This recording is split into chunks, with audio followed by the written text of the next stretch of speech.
This is Tisch Aitken, and it is Tuesday, August 6th, 2024. We just had a new moon in Leo that occurred on August 4th at 12 degrees and 34 minutes of the fixed fire sign of Leo. And the sun loves being in Leo. It is in its dignity. It is an energy where you manifest, where it's confidence in self, it's self-expression, it's creativity, it's the heart chakra. What makes you shine, what makes you sparkle, what makes you happy. And yet there is a very reflective tone to this new moon in that Mercury retrograded a few hours later at 4 degrees and 7 minutes of Virgo, which is one of the two signs it rules. It rules Gemini and it rules Virgo. And when Mercury retrogrades in the sign it rules, I find it makes it more, it accentuates the tone of Mercury retrograde, reflection, reassessment, and you just feel it more intensely. At least that's been my experience. And you added the fact that there are a lot of points right now transiting in Mercury driven signs. Mars and Jupiter are transiting in Gemini, and they're going to meet up on August 14th. And then you've got Mercury and Venus transiting in Virgo. Venus entered Virgo on Sunday as well. And so we've got Venus in Virgo through the 29th. And Venus doesn't exactly love being in Virgo. It's in its fall position because it rules the opposite sign of Pisces, where it's very creative and loving and glamorous and kind. And Venus in Virgo is of service, is very detail oriented. A lot of people, there are people in the beauty industry often because they can be very specific and really good at doing very difficult things. I find they're very specific. And estheticians, people, healers. My cats just almost knocked something over. So there's a lot of distracting energy too, with all the mutability going in different directions. Like my cats when they find a bottle cap in the middle of the night. It's a lot of fun. But that's how your mind might be feeling in the next few weeks. But I'm joking on that one, kind of. But I do think this is a really good opportunity for figuring out how to improve things, digging within and searching within. What do you want to improve? How do you take better care of your health, of yourself? How do you improve your work projects? With Mercury retrograde, it's definitely a reflective tone in whatever sign, but some signs it may not be as noticeable.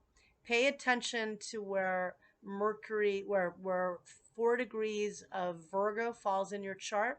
And then when Mercury is going to return to Leo on August 14th, it's going to station direct on August 28th at 21 degrees and 34 minutes of Leo.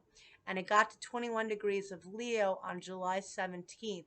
So it entered its shadow then. So really, we've all been working with this tail for a little while. And it's going to have a different theme. For some people, it's going to be in the same house. For some, it may be in two different houses, depending on what degrees your angles are and houses are. But find out where that is. If you don't know your chart, go to astro.com or Cafe Astrology. There are many. If you know your time, you'll know what house it falls in. And in Virgo, it's about taking care of your health, your habits, trying to do things that make you feel better too. And it can be self-critical, especially with Venus there. And the thing is, this week on the 7th, Mercury meets up with Venus at 3 degrees of Virgo. And I don't think that's a bad thing. Actually, that's usually a lovely aspect. My mother had that in her chart, and she actually had a beautiful singing voice, and she was going to go study opera. She was accepted to study opera, but she was too shy. She was always good at making people feel better. She was very kind with her words. She had Venus in Taurus, so that's a lovely placement. But in the same vein, Venus is maybe not in its detriment, in its dignity, but Mercury is. And it's having a conversation in a retrograde tone, but saying, don't be too critical of yourself right now, because you may feel like, oh God, I've done a really bad job. Saturn and Neptune in Pisces has not been easy to navigate. Neptune at the last degree of Pisces has me spinning around this summer. So I understand if you feel that way, because I certainly do. Not everybody does. Some have been very productive. I just talked to a client yesterday that's really on board with all of this energy and taking care of her health and getting things organized in her apartment and doing a lot of great things. And I'm feeling much more inspired since the retrograde. For some reason, I feel a shift this weekend started. Maybe the new moon in Leo helped because that is a lovely new moon. But remember that in the new moon chart, that Venus was the last degree of Leo, which is the royal fixed star Regulus, the kingmaker and the queenmaker.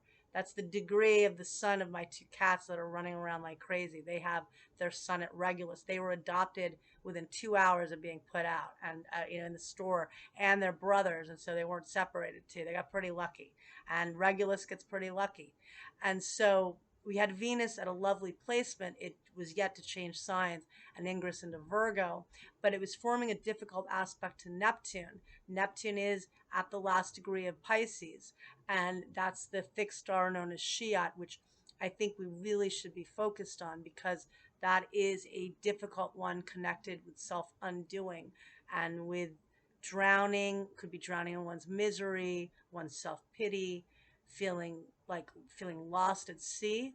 And it also can be difficult for people with addiction and depression issues. So definitely checking in with people and with yourself. This is very much a cosmic invitation for all of us to see what is not working. When the sun entered Leo, this was the first opposition to Pluto this year, because last year when Pluto entered Aquarius, it really was a brief run. It was from March 23rd through June 14th. So it didn't get to oppose the sun in Leo.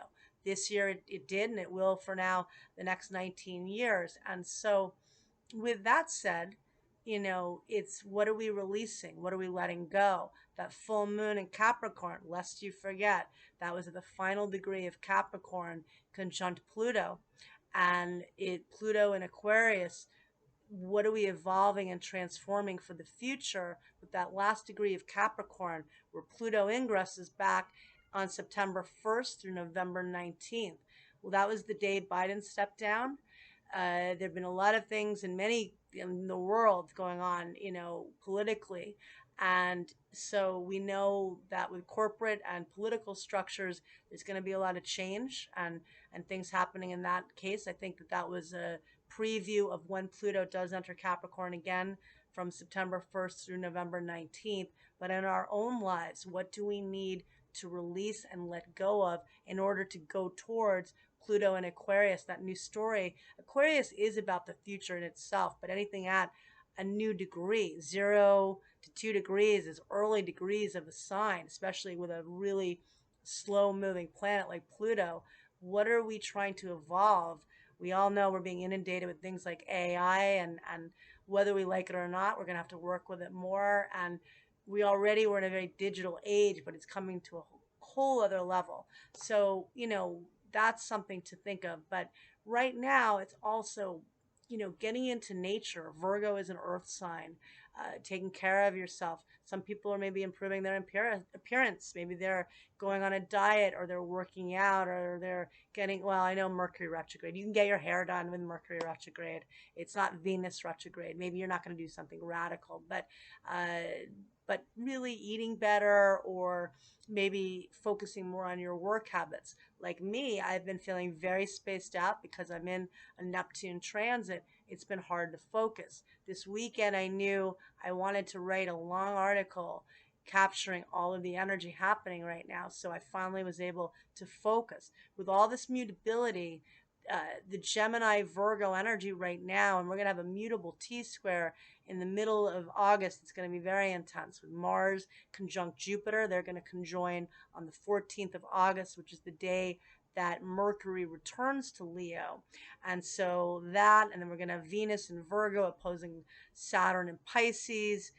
And we're going to have the first 3 squares with Saturn and Jupiter, and that is going to be difficult. That is a readjustment of what we're trying to expand with Jupiter and Gemini through learning and connecting, especially locally. A lot of small businesses and local places have been so impacted by the last several years, the last 4 years essentially. And that's something I think that's a big focus. And Mars is catapulting that as well, because who wants to be in environments where they can't thrive? and it'll be very boring. It's going to lose a lot of flair, and that's a big deal. And those, I think, have suffered a lot with this. So Jupiter and Gemini, but also in our own lives, how alienated have you gotten? I know I certainly have become more so in the last couple of years, connecting locally to, community things or things that make you feel good, or maybe going out to the coffee shop again, or maybe connecting with some groups, Pluto and Aquarius, and it will be back there soon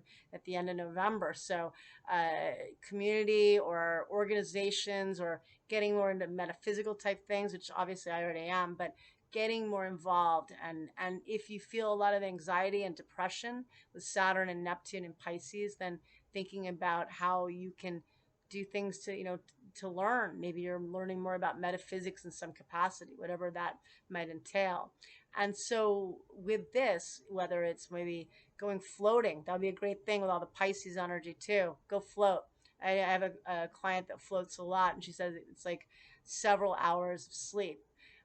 Go to the ocean, go to, take nature walks. It's really hot, so good luck, but do that and take care of yourself. And then when Mercury returns to Leo, it's very much about self expression and creativity. It's the most creative fire sign, it's life force. We're still in Leo season through August 22nd, but Mercury will be in Leo from August 14th through September 9th. So that's a return to focusing on how you shine, like that new moon on August 4th at 12 degrees of Leo. A new moon, a new beginning, the sun in its dignity, Mercury returning to Leo, again, having courage. My friend played the cowardly lion at camp when he was a kid, and my friend and his dad, the Swami, who's not doing very well, used to say, "Ah, he brought down the whole house," and in his New York accent, and I'm sure he did, and he has Moon and Leo in his chart. But it's about that cowardly lion finding his courage, and I think all of us can relate in one way or another to the cowardly lion. But finding that part of you that sings your heart out and roars, and you can. And so I wish you all a lot of luck.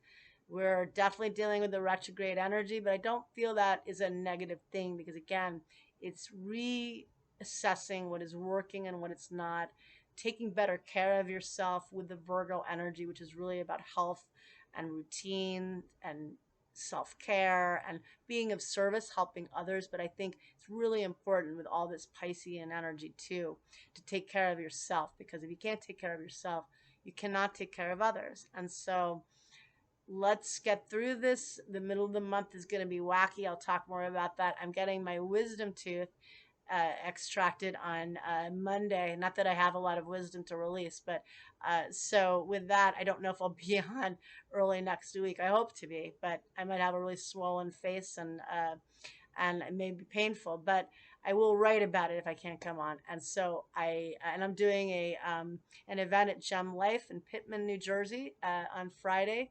It's their 4-year anniversary. It's a non-alcoholic uh, bar and wellness center, and we do events there and everything. It's really cool. So if you're in the area, if you're in Philly, it's only 20 minutes away. It's a beautiful little town, a lot of crystal stores and antique stores. So good luck and take care.